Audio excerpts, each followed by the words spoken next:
بسم الله الرحمن الرحيم الحمد لله الذي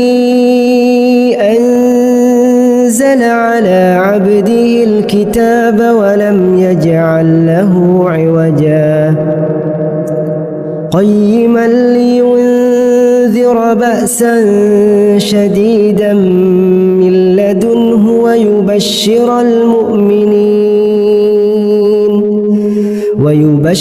المؤمنين الذين يعملون الصالحات أن لهم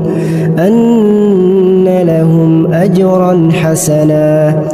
ماكثين فيه أبدا وينذر الذين قالوا اتخذ الله ولدا ما لهم